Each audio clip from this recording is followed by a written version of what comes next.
All right. This question came in and it reads, I have a situation that I don't know how to handle. My sub is too obedient. I love this question already. My sub is too obedient, so I have no idea what to do with him. This just tickles me to death, you guys. Okay. There's a lot of information about punishments and how to deal with brats, etc., but my case is the opposite. I sometimes have no idea how to make a scene with him. He always waits for me in position as I command. He always waits for my command, and he doesn't push any barrier that I impose. I want to punish him, but he doesn't do things wrong. What can I do? How can I improve my scene to compensate for the lack of punishment? All right. I love this question. But it did give me a little feisty. It got me a little feisty. We'll get to punishments in a minute, Laura. Yes, we'll get to punishments in a minute. But it got me feisty because this is a big misconception about BDSM and about good domination and about effective scenes.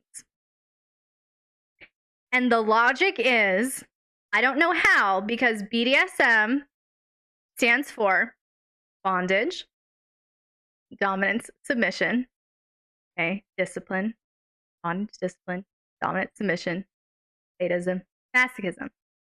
But it's the acronym, you know? In any of those, it doesn't say punishment. Sadism, yes. Punishment, not so much. So I don't know how this argument came to be that in order to have an effective scene, there needs to be punishment. Or in order for there to be a functional dynamic, there needs to be elements of punishment. Or for you to be an effective dominant, there needs to be elements of punishment. Here's the thing.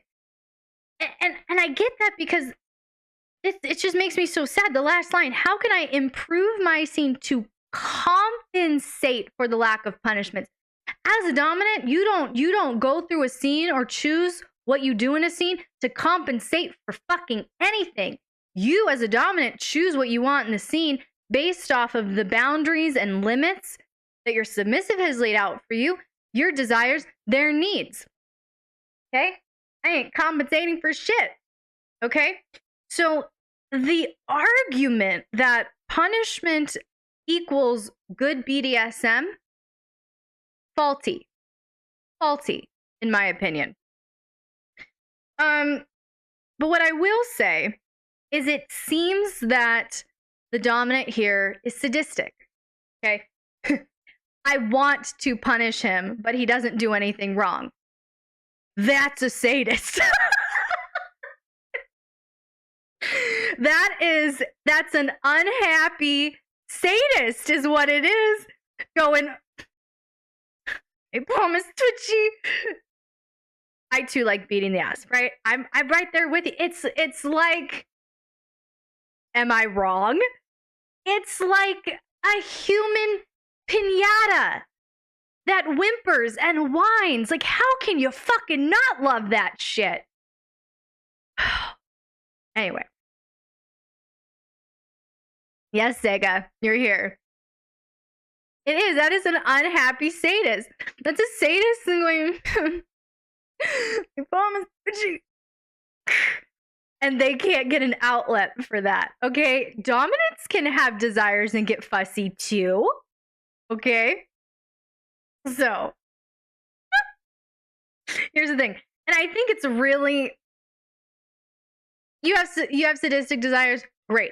I think it's really manipulative and toxic for you to set your submissive up for failure just to get your dominant desires met. So before I jump into my advice, I just have to throw that out there. Sadists, if you are in this boat and you have a twitchy palm and you want to beat an ass, but they're so sweet, your submissive is so sweet and well behaved, the worst, most toxic, most manipulative thing you could do is set your submissive up for failure just to use it as an excuse to punish them. That is not BDSM. That is abuse. Okay? That's not domination. It's not healthy. Don't ever, ever, ever, ever, ever, ever do that. Now, what you can do, sadistic, dominant, who's feeling a little needy to beat an ass, is you can administer punishments, which is what Laura was saying? What Laura was saying earlier. You know what? Administer punishments. I am sure you've totally found your people. Wonderful.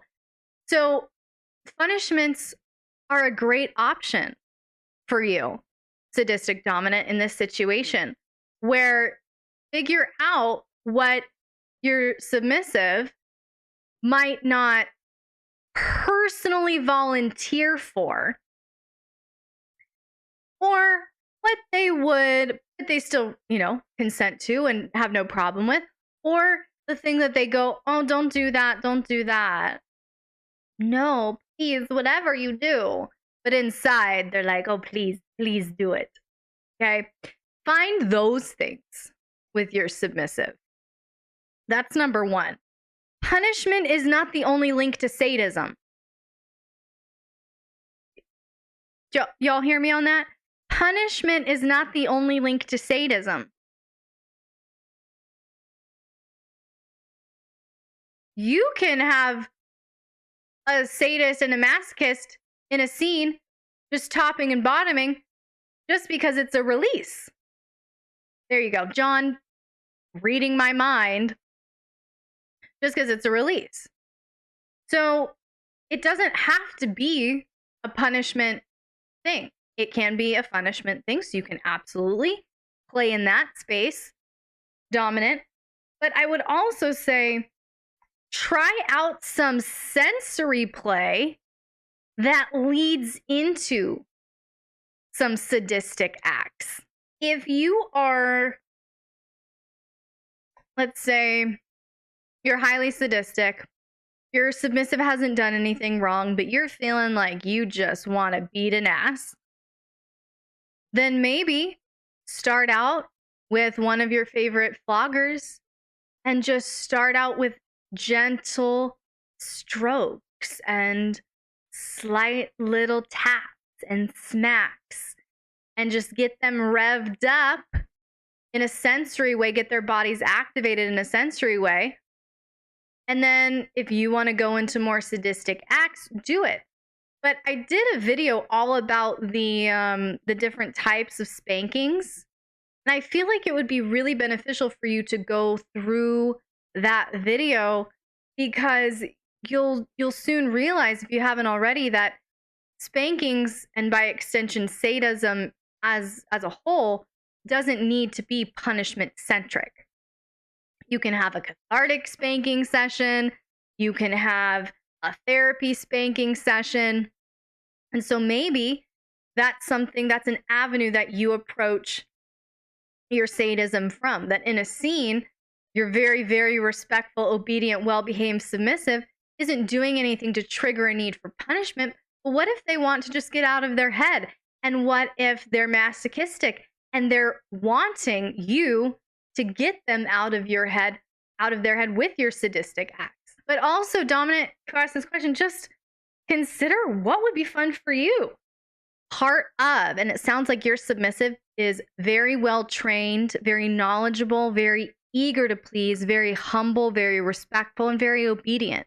All of that tells me that they have a very high degree of submissive arousal that perhaps overtakes their kink arousal or their sexual arousal. What that means for you, dominant, is they are likely craving you to walk in that room and do whatever the fuck you want to do. Within their limits, of course within their limits, of course within consent, of course within those boundaries. But if they're that obedient and that respectful and that just attuned, then you need to think about, what do I want? as a dominant, because my submissive is going to get so much arousal being my toy, doing whatever the fuck I want to do, responding to however I want to use them. And your submissive is going to see that expression, that excitement, that arousal, that dominant arousal on your face, in your demeanor, and that's going to bliss them out.